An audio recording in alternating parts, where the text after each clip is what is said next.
Hello, my name is Mark Anthony DuBose Jr., and I was born July 4th of 1986.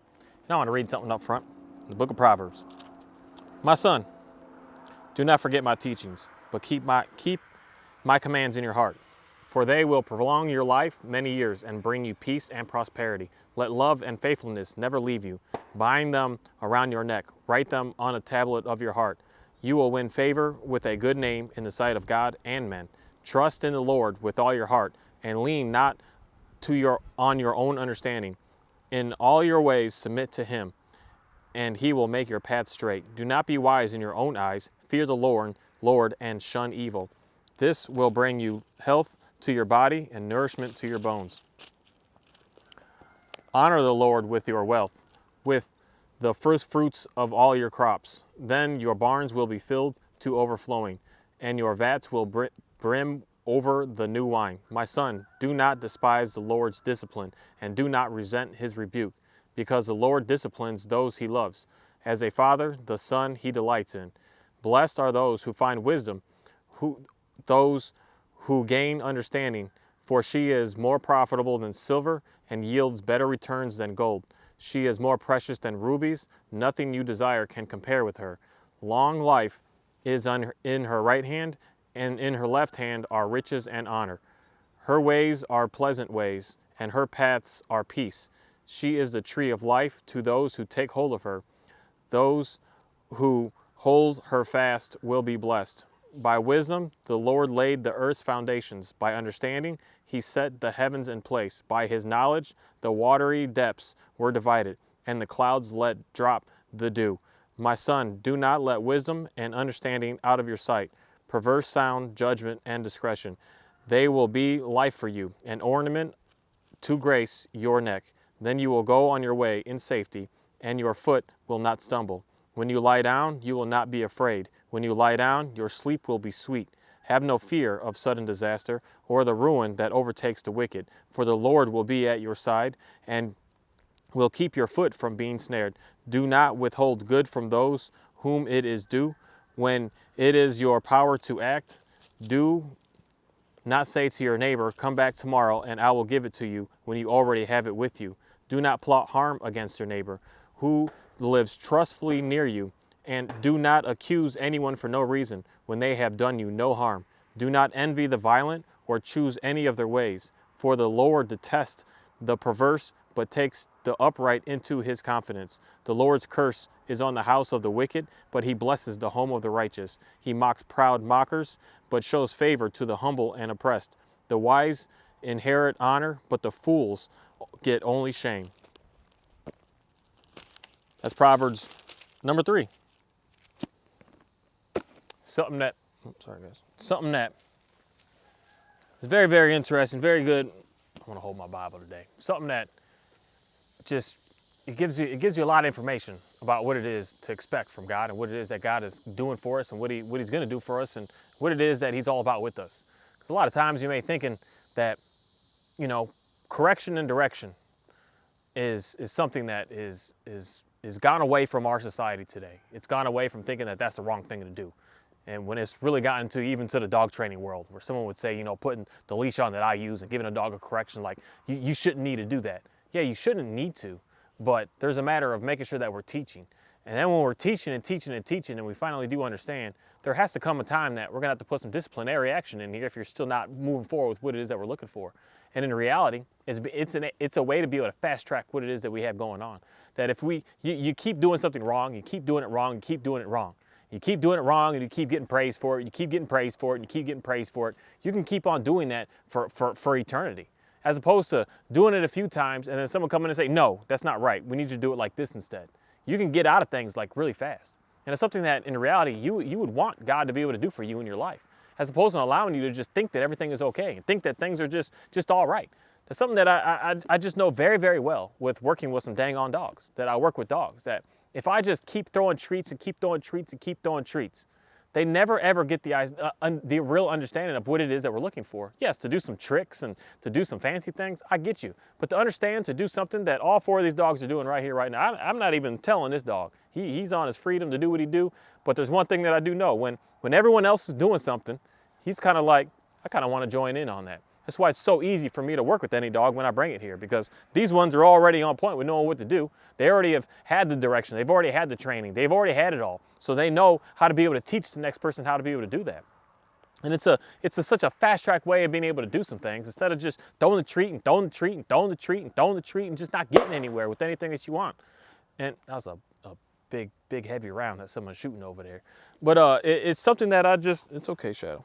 It's something that I just know is an absolute blessing on this planet, is being able to get that direction, get that correction, get rebuke, get all of that faster than later. Because you're going to be able to move on to be able to do something better faster than later. You're not going to be wondering, am I right, am I wrong, what's going on, what's happening, where should I go, what should I do? You're not going to be thinking about any of that. You're just going to be knowing, okay, I'm not supposed to do that, I'm not supposed to be there, I'm not supposed to handle it like that, I'm supposed to go and do something completely different. And the faster we get that, I'm telling you, the better off you're going to be on this planet. As opposed to just you're good, everything's great. And that's something that I just see over and over with just crazy madness going on in church today. You're good, everything's good. You don't need to do anything. You just have to have faith in Jesus and you're good to go. You're good. But out of all of these first Proverbs, every single one of them states, because the Proverbs are amazing, because it's something that just, I'm saying, gives you a very good understanding of a lot of things. But the main thing here is they just say over and over, store up my commands within you. Never forget, but keep my commands in your heart. It's something that keep my commands and you will live. It's something that is stated in almost every single one of them, because it's something that we absolutely have to do. It's something that we absolutely have to pay attention to. Something that we can't just neglect and just let go and just, you're good to go. No, you're not good to go if you're not abiding by every single one of the commands. You're not good to go. You're getting a fake, false message that you're not going to be able to get into a better position at any time in reality. You may get there, but it's not going to come to you because you're not getting the correction and the correct direction and the correct rebuke to be able to get you to get on the fast track way of being able to get what it is that you're looking for. You're looking for peace? He says it. Keep my commands. You're looking for wisdom? He says it. Keep my commands. You're looking for understanding? He says it. Keep my commands. You're looking for more knowledge? He says it. Keep my commands. Everything comes down to that, and it's not something that we could just ignore and just, you're good enough and everything that you do is fine, and Jesus will keep on what is that word, forgiving you over and over and over again. No, that's not the way that this world works. It's not the way that it is. It's not the way that Jesus ever told the world to be. It's not any of that. There's passages that pastors really like to just push and say, oh, see, he got all the commands are gone and all the laws are gone. And that is not true. That is just 100% false. That is 100% absolute mass manipulation. If you actually read the entire text, you read the entire things of what Jesus was actually saying to his own self, he's saying, keep my commands and keep my commands and keep my commands. There's something that I'm going to say is very, very powerful about it. And that's not my opinion, but the opinion of the Bible, of what God is looking for us and what he's demanding for us, is that's how you're able to be saved on this planet. That's how Jesus is going to be able to do for you. That's how God is going to be able to be there for you when you keep his commands. You're not going to be in the good graces of God if you're doing everything to be extremely disobedient to him. If you're doing everything to just stay away from him. If you're doing everything that he says not to do. He says, stop committing adultery. And you're still watching porn every single night, thinking that that's okay, this is acceptable. You know, the Bible doesn't specifically say that, but the Bible does specifically say, do not lustfully look at another woman. That's the same thing. So, or man, it doesn't matter. It only actually says women in this, so it's geared more towards men in that attitude. But it goes on both genders here. It's not only just one or the other. That is the information that both of us need to understand. And you're constantly doing that every day, and you're wondering, why am I struggling? Why am I hurting? Why things are still getting broken down in my life? It's because you're still not going along with a lot of the commands that you're supposed to be going along with. And not giving false testimony about other people. That's one that I think is a huge challenge today for a lot of people. You're constantly out there trying to just lie upon someone else to try to make yourself look better, lie upon someone else to just try to get what it is that you want to get from somebody else, and that is setting you up for absolute mass disaster. That is putting you into the curses of what God is all about and what he's going to continue to keep on giving to you, because you're not living by them. Why would God do anything for you if you're not doing what it is that he's looking for you to be able to do for him? Are you going to fall short in some things? Yes. But if you're just deliberately, just straight up doing exactly what it is that you know you're not supposed to be doing, just doing it just because God is just, he's got something to say to you about that. And it's an interesting thing, because in reality, the first command up front is don't have no other gods before me. Don't be worshiping anything before me. Don't be needing and desiring anything before me. And when you really break that down, that comes down to a lot. Not just praying to the stars and getting your astrology and thinking like, I got to stop that. That's not just that. It's anything that you even have an addiction over, that you just can't let go. You can't get away from it. You can't put it down because you're going to it to try to get your feel goods. You're going to it to try to get your relief. You're going to it to get satisfaction. No, you need to go to God to get that. When you're going to anything else to try to get yourself to escape, to run away, to get away, you are doing everything that God is asking us not to do. No, not asking, telling us not to do, demanding for us not to do. He's demanding us to pay attention to these commands. And that's how we are able to be saved and have a good understanding of knowing who God is. If you're still in all of these things that you're lusting over, or you're worshiping over, you're needing over, instead of having God, the more that you're not clear in your understanding with knowing who God is. And I think that's the hardest thing up front to really understand. That someone would say, oh, just confess and sing there's no such thing as a sinner's prayer, but sing this prayer and have Jesus consume you and everything will be out of your life and you'll be good to go. That is 100% lies, 100%. The only way that you're going to be able to get everything that you're looking for is to get on the commands, to do your absolute best to stay at it. Knowing that when you're doing, the main thing is you're going to mess up. We're not perfect. You're going to mess up. But the thing is that when you hear that you're not supposed to be doing something, if you hear, you shouldn't have something to pull you towards instead of pulling you towards God. So if you have a cigarette that you're constantly smoking every single day, you're saying to God, you know what? I don't need you. Forget you. I would rather have this. This right here, this is going to be able to satisfy me. This is going to be able to bring me my glory. This is going to be able to bring me my peace. This is going to be able to bring me my relaxation, to get me out of my anxiety, keep me out of depression. This is going to do it, not you, God. You're constantly doing that. And knowing that you're not supposed to be doing that, you're still constantly doing it. You just don't care. You're just like, I'm just going into this and I'll deal with that some other time. That's when you're running into a very, very sticky situation where where the beautiful thing of discipline starts to come in. That's where something's going to happen, where God's going to have to do something. He's going to have to come in strong and be very forceful in a way of saying, I need you to stop that because you said that you wanted to stop it. So now he's going to make you stop it. Now you're going to have no choice but to stop it. Now it's going to be nasty to you. Now it's going to, or something's going to happen that you're not even going to be able to use it. Something's going to happen that you're going to have a medical scare where you're like, something's going on right here. I don't know what's happening. You're going to go to the doctor and they're going to say, hey, ma'am, hey, sir, you got this, and this, and this, and you got to stop that. And something's going to happen to you. It's a sort of direction and correction for you that God is going to be able to bring to you because you said that you wanted to believe in him. You said that you wanted to trust in him. You said that you wanted to have him as your guidance. You said you wanted to have him as your savior. You said that you wanted him to be able to forgive you. You said you wanted all these things. So he's going to have to do some things to help you out if you're not just willingly wanting to do it on your own. That's why a lot of times I think a lot of people get turned off when you start to try to read your Bible, you start to try to figure out who God is, because challenging things come to you. And it's only challenging because it's trying to push you away from the things that you should not be doing, the things that you need not to have in your life anymore. It's going to start pushing pressure on all of that. It's going to start putting pressure on a lot of your friends because you know you're not supposed to be around them because they're the ones that are convincing you and telling you to keep on doing what it is that you're doing. You're going to get a lot of pushback on like, what's going on with that? What's going on here? Then you're going to get pushback of like, man, no one calls me anymore to go hang out and go do this. It's like, yeah, because God is trying to isolate you to get the heck away from a lot of that toxic stuff that's keeping you pushed further and further away into what it is that you don't want to do anymore. And you sit there and said you didn't want to do it. And there's a very interesting thing that I know that goes on this planet that I've been a part of this, and I remember the last time I said this and did this, and it was deep for me. When something tragic is going on in your life, something very, very tragic, and I had something tragic, not so super tragic, but it was tragic because it wasn't just me; it was involved with somebody else. But I'm just gonna give you the scenario of the story of what it is that went down with me. I was watching a dog, the second dog that I've ever watched out here from someone else, and that dog ran away. It just took off down the driveway, and it just took off. I couldn't find it.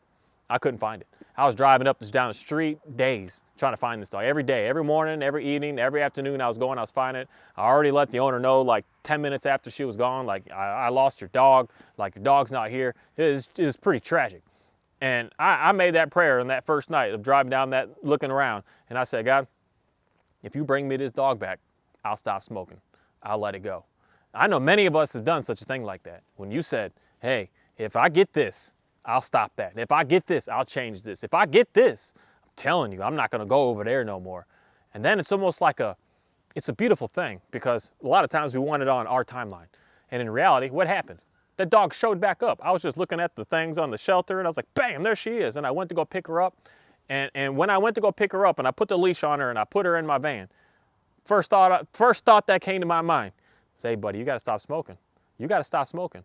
And I didn't. I got home and I lit another one up and I smoked again. And the next morning, I just kept going. Because for me, in my mind, I was like, well, it wasn't fast enough. It was 4 days later. I wanted it right here, right now. And I didn't get it. So I was like, oh, that wasn't valid. That was false.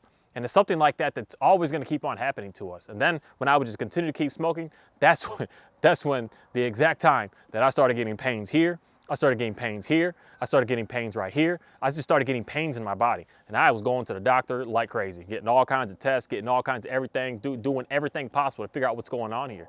And then I just had to sit down with one of the doctors. She was a neurologist. And she just looked at me, she's like, you smoke? And I was like, I do. And we had a 5 second, it wasn't even 5, it was 2 seconds. But we were looking in each other's eyes. And it was like a 5-day conversation that went down where she's like, you got to quit that. That's what's going on with you. If you quit that, then we're going to do some tests to see how things are going. And at that moment was when I was like, all right, I actually have no choice. I don't have a choice because my body's not working right. And that's where I'm going to say is the correction comes in. When I said I didn't want to do it anymore and I would do it if this, and then I actually did get that, and then I still kept going towards it, something's going to have to happen. And that's the way that I work with any of these dogs out here. If I say, hey, I want you to lay down right here, and he just decides that I'm just gonna go take off, even though he knows he's supposed to do this. He's been doing this. I tell this boy down, and it just is what it is at this point. I know he knows what it is that I'm looking for. If I say down, it's down. He knows it. He's not sure. He's not in a wishy. He's not. I don't knows. He's not confused. He knows exactly what's going down. And if he just gets up and me just, hey, I want you to go throw you a treat. Do you think that he would ever start to lay down again? Or you think that he'll just keep running away for getting praise and getting praise and getting praise? Over me coming in and saying, hey, no, that's actually wrong. I need to put my leash on you and I'm going to tell you to stay here. And I'm forcing you to stay here because I'm not giving you an option. That's going to exponentially upgrade his training to just be done right here, right now. We're not going to be going anymore. A lot of that just has to go down with us so that we can move forward with our lives to be able to have the peace that we're looking for. If you just keep great things happening to you and all your dreams keep on coming to you, even though you're living an extremely wicked life, what life lesson is that? What learning are you going to get from that? What are you going to gain from that? You're just going to gain a mass amount of destruction from that. You're not going to get any sort of peace from that. You're just going to keep on being frustrated and keep on running into problem after problem after problem. And if not even that, you're going to run into other people having problems. And then you're going to run into other people having problems with you that you're just like, I don't know how to deal with it. I don't know how to get out of this. I don't know what's going on here. Why is everybody attacking me? You're going to run into problems. Is just what's going to happen. And that's the beauty of what I'm going to say is what the commandments are able to do for us, is they're able to get us into being in a completely different mindset, a completely different way of living, a completely different a way of being on this planet. Not having a need, not having a desire, not having to have all this stuff, not having to go here and go there to find something, to go here, go there to get some sort of relief, and go here and go there and use this and do this. You don't need to do any of that anymore. The commands, when you start to live by them, it's a very interesting thing because it seems like it's stupid at first. And your language of thinking about it like that is just all of the enemy on this planet that's trying to convince you of that. That's saying, oh, you'll get your pleasure, just do this and do that. Just keep smoking, just keep drinking, just keep... I'll still say there's nothing wrong with drinking, but there's something wrong with the excessive amount of doing it. There's the thing that's wrong with it is when you need it to do, when you need it to relax, when you need it to sleep, when you need it to work, when you need it to be able to have a good time. Then you're running into a sticky situation. But needing it for a need of just knowing that God is your world and it just kind of upgrades and amplifies that a little bit. There's nothing wrong with that. But there's the things that are wrong with when we're needing it to be able to survive, knowing that God is the one that's going to be able to bring you that satisfaction. God's going to be able to bring you that peace. God will be able to bring you that freedom. God will be able to bring you everything that you're looking for. Nothing out here will be able to do such a thing. And a lot of these commands are very, very challenging in reality at first because it's something that we've been doing our entire lives. And then some things that we're doing that we're like, no, that's actually all right. That's not that bad. And then you come to realize like in the end, like you keep on reading more of the text and you're just like, wow, I am actually still doing that. Like, why am I still doing that? It's like, yeah, we're supposed to be getting away from all of this stuff. We're not supposed to be out here doing any of it. And you'll keep getting further and further and further in because you'll start to get conflicted. You'll start to feel that pressure that God is putting on you to get away from doing some stuff. And we have no choice but to abide by this, to be able to have a good understanding of knowing who God is. And the more and more that you really start to do your absolute best, you do your best. At first, to quit smoking, it's like, it's the hardest thing ever. But then you get to a point that's like, it's been a week, it's like, oh, it's not so bad. It's been 2 weeks, it's not too bad. It's been 2 years, it's like, I don't even think about it at all anymore. It's completely gone, it's completely just out of your life. That's the way we have to keep on going with it. It's not something that's just going to be an overnight, you're blessed and everything is good to go in your life. No, there's things that we absolutely have to do and work on, continue to keep on working on for the remainder of our lives. We're always going to be tempted. We're always going to have things that are going to try to draw us into absolute damnation. We're going to have things that are just evil out here that you're just going to want to have to get into. There's going to be times that you're going to put yourself in a sticky situation because you just have to do what's right. You just have to do what's right. Everyone is doing what's wrong, and it's so easy to do that, and you're going to put yourself in a jam because you're like, I can't do that. I can't be a part of that. It can get you fired from a job because you don't go along with what everybody else is doing. When they're like, oh, we always just been doing this, it's just okay. But it's like, yeah, but we're not supposed to be doing that. And then for you to stand up and say we're not supposed to do that's you could lose work instantly by doing something like that. You could never be called again anymore. I've had that, unfortunately, in my life with working with some dogs. Saying I don't feel comfortable and I'm not going to do what it is that you're looking for me to do right now. Just get fired. I'm not even gonna show up. I'm not gonna do that. I'm not gonna push and put abuse on because you think that it's okay and you think that that's not what I can do. I have to do what's right here. And what's right is to be fair. And being fair is being kind. And being kind is making sure that we're both here learning and we're not just pressuring you to do something that you just don't want to do and you don't feel comfortable with doing. And it just puts me in a jam sometimes. Because most times when people call me, especially when we're working some dogs, we're not working on them because they look like this. No, we're working on them because they're trying to bite you. They're biting your face off already. So for me to come in and they're cool with like, yeah, put that leash on and choke them and strangle them and put that pressure on them. And I'm like, I can't do that. I morally can't do that. I'm not that person. I'm not that way. I did start off doing stuff like that. Yes, I did. But something hit me and said, no, I can't be about that life anymore. And that can get you to not get hired anymore. That can get you to get in a jam. That could really mess you up. What mess you up can be paying attention to the Sabbath day, taking your day of rest and doing nothing, not doing anything. That could really put you in a jam. That could really just hinder you. It could really just mess up everything that's been going on in your life in reality. Because you're like, I do this at this time, at this day, all the time, and this is what I do. And now you're no longer able to do that. That could just destroy a whole lot with you. It could put you in such a sticky situation. But that's the main thing is understanding that when we're doing things and we're doing this stuff, it's to please God, to be able to give us the blessings that He has for us. And the only way we're going to get the blessings that He has is if we're being obedient to Him. And being obedient to Him is sticking to His commands, sticking to the laws that He put in place for us, sticking to what it is that He's looking for us to be able to do. Not thinking that you could just do whatever you want and God's going to bless you. That's so foolish. That is so childish. That is not the way of the world. That's the way of today's world, yeah. Everybody gets award, everybody participation award, everybody showed up, everybody gets paid, everybody gets something. And it's like, yeah, we're doing that for a reason, to keep pushing further and further and further away from the real values, the real things that we're supposed to be working on and being about as a human being on this planet. Knowing that we got some things that we need to work on. You can't just show up and get. You're not just gonna show up to church and just say, I believe in Jesus, and you're good to go. No. That's why Jesus specifically says Himself, there's the wide and the narrow. The wide is where everybody's going because everybody just wants that easy, quick fix. Just, I don't need to do anything and it's just given to me. But the narrow is I got to stay dedicated with doing what it is that I need to do. And I have to stay firm with knowing that I got to keep this on my mind all the time. Keep it always around. I got to write these commands all around my house. I got to write them all everywhere in my vehicle. I got to put them down on a list of them at work. I got to put them down on dog collars. I got to put them down in my phone as my screenshot. I got to put them everywhere so that I can keep remembering and keep reminding myself what it is that I need to keep on doing. That's what God tells us to do. And He's not telling us to do that because it's something that is going to be easy for us. No, He's saying to put it everywhere because it's something that's going to be very, very hard, super challenging. Because like I said over and over, that every single person in this Bible just fails at this. Every single one fails at it. And it's something to let you know that even though that they failed at it, they still were given some blessings because they know, God knows that we're not going to be perfect. It's a matter of doing, and it's a matter of trying. It's a matter of putting in that effort. Putting in that effort is what matters because when you're putting in that effort, that means that you know the route that you're supposed to be going. But if you're just disregarding, you just don't care, you just neglectful, I'm telling you, you are not living a blessed life right now. You are living a very, very hard life right now. I could just guarantee you that you're still struggling with thoughts of why I look like this and why that, and I smell like this, and why people looking at me like this, and people talking about me like this, and you're still worried about stuff like that. I'm telling you, God can completely erase all of those thoughts out of your mind. to let you know that you good, you awesome, you amazing, you wonderful. You tall enough, or you short enough, or you smart enough, you wise enough, you intelligent enough, you pretty enough, you everything enough. You're more than enough, because you're the image of what God is and what God made you, and he created you, and he knows all about you. He knows you before you came here. So he made you to look the way that you look, and you should be excited and happy about that.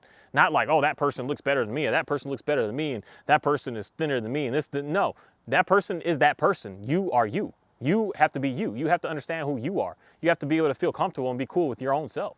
And that's something today that it's a tragic, because I just know most girls out here, you guys are not having a good understanding of that at all in any sort of way. And a lot of guys too, because you're trying to put on stuff to make yourself look a certain way. And then today the girls are just getting more and more naked. That just shows so much more insecurities, that you don't feel comfortable with yourself, but so you're trying to find someone else to look at you to give you that confidence, because you don't see it yourself. You don't look in the mirror and see that beautiful young woman yourself. You need 1,000 other people to say that you are, to make you think that you are, as opposed to just knowing that you are. That's something that is just an absolute tragic, that I wish that I could be able to help you out, but I can't. I'm just a simple human being. Only God can help you out with that. I can lead you to the information to be able to get to him. I can lead you to the understanding of how to get to him. I can lead you to the foundation of how to be able to get a better self-image with yourself, but I can't do it for you. And there's nothing that any other human being out here can be able to do for you. Only you can put that work in, put that effort in, get your desires straight on what it is that you really want to be able to value on this planet, instead of thinking that you want the value of other people to look upon you so that you can feel good for a moment. Because what's going to happen? What's going to happen one day, and what's going to happen if something were to happen that you no longer were able to get that validation from those people? Where are you going to go? What's going to happen to you? Where are your thoughts going to be? What if happens if the internet just shuts down? Just shuts down for 4 years, 5 years, or just forever, because something happens. Something happens up there and all the satellites get burnt down, and something down here and the towers all get blazed out, and something happens and we no longer have that anymore. And we got to do all we can to rebuild and re-go at that again. What's going to happen when you're not getting that validation every 5 minutes? You're not getting those likes over and over and over again on your telephone to try to make you think that, yeah, you do look good, as opposed to you just knowing it. You know you're good. It's such an amazing thing to know that you're good, to know that I'm comfortable with who I am, to know that everything is all right. I don't care even what you think. I don't care. I don't care. I don't care what you think of how I dress, how my hair is, how my beard is, how my shoes are. I don't care. I don't care about any of that. And that's something that I've never, ever, ever, ever been able to do that. I've always had to have everything looking so right. Everything just so perfect looking, everything just always in order, everything just set up so it just looks so right. And that's the way that I had to go, because I thought that image was going to be able to put those eyes to look at me like you do have it together, as opposed to me just realizing that I actually just do have that without the need of you telling me that I do have that I'm fine. It's a beautiful way to be able to live. And the only way that you're going to be able to live that way is living by the commands that God has given us to live by. And he's going to be able to bless you in all the ways that you're looking for. And it's not going to be easy. It's not easy. It's not easy. Something that we work at all the time. And especially if you just are being neglectful up front, just doing whatever it is that you're doing and knowing that you're going against everything, it's going to be really, really hard. A big change that you're going to have to make in your life. But I'm telling you, that hard work that you're going to have to deal with, that hard work that is just putting a lot of pressure on you, it's going to be able to just really just make your life so much better in the end. Like, it's not a lifetime. You're going to find it to be better really soon, the faster that you keep working on it. And the more that you tell God and explain to God and plead to God and say, hey, I need can you please help me? And put the pressure on me so that I can get past this. Bring the discipline to me, bring the rebuke to me, bring the person to me that's going to be able to help me be able to get through this. And you'll be able to get through some stuff a whole lot faster than you thought. It's not going to be all nice and pretty and smooth and sweet and treats and cakes and cupcakes and all of that. No, it's gonna be hard. It's gonna be really, really hard. But the faster you get through that hard stuff, the faster you're gonna be able to move on to the great stuff. And that's something that is just absolutely amazing to be a part of on this planet. And with that, I just want to say thank you for a very interesting day. Dang, guys, y'all too quick on that. Oreo, get down. I said that word thank you, and they're ready to go. Look at him, he's like, oh, we can go. But thank you for being able to, you still on it, to be able to just finally enjoy being able to hang out with myself and just be by myself and be able to just relax by myself. Being able to just do what it is that I do and know that I'm good to go, and I'm hoping and wishing and praying to be able to bring that to more people and be able to put that on more people so that they can also be good to go. that it's just such an interesting thing to be able to be alive on this planet, realizing that there's a lot of hard stuff that we got to deal with, and a lot of hard stuff that I've been dealing with. But you keep pushing past and keep working on that hard stuff, it's going to be able to bring you into the better stuff. It's never going to be just so perfect and so everything is so great. It's going to be challenges. But the main thing is, I want to be able to get through those challenges much easier. As opposed to when something just drastic happens in my life, I want to be able to just just get through it. Just well, we're good. Get past that. We're out of it now. As opposed to just having it just destroy my entire world, and realizing that sometimes, I'm gonna say this again, and some people just don't quite understand this. Sometimes when you have too much, it's more of a curse in a way than having not enough. Because I'm running into that situation right now with some of my food and some of my animals and some of my stuff, that I got too much. And having too much is cool. It's awesome. It's amazing. But at the same time, it's hard, because I know that there's an extreme amount of work headed to my way to be able to make sure that I can process all this and take care of all this and get this all out the way that it needs to go out, so that I can be able to have food for the next 2 years easily and don't have to worry. But it's something that it's nice to be able to have an abundance. But I'm telling you, sometimes that abundance is you need God more when you have more than in reality when you don't have anything. Because when you have more, you need to figure out how to work around it, how to be able to manage it, how to be able to make it happen, what to do with it. As opposed to not having any, it's easy. You just like, oh, that's all I got.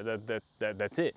And when you have God, when you are in a better position and you start believing Him, you start looking for Him before you're in this sad, I'm doom and gloom type life, He's going to be able to help you out much more in such an amazing way when you do run into sticky situations, because you're going to be more confident and have more knowledge and have more just resilience to when weird stuff happens, when you got God to be able to rely upon, and when you're doing all you can to be able to live by what it is that He's looking for from us. His commands is what He's looking for us to constantly keep on our hearts, to keep on thinking about, to keep on making sure that we're living by. And that's something that He says over and over and over and over and over and over. Thank you. Now we can get up. Y'all want to see the cows? I'm going to show you the cows, because they just always been sitting out here with me every day. Let me push a button on this.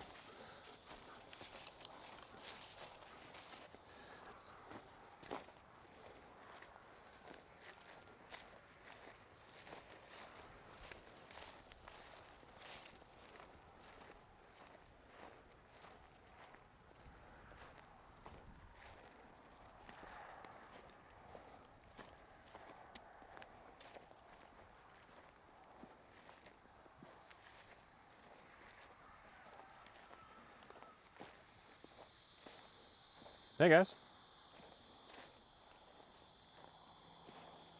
It's my big bull man. He's like twice the size minimum since I got him. He's getting huge.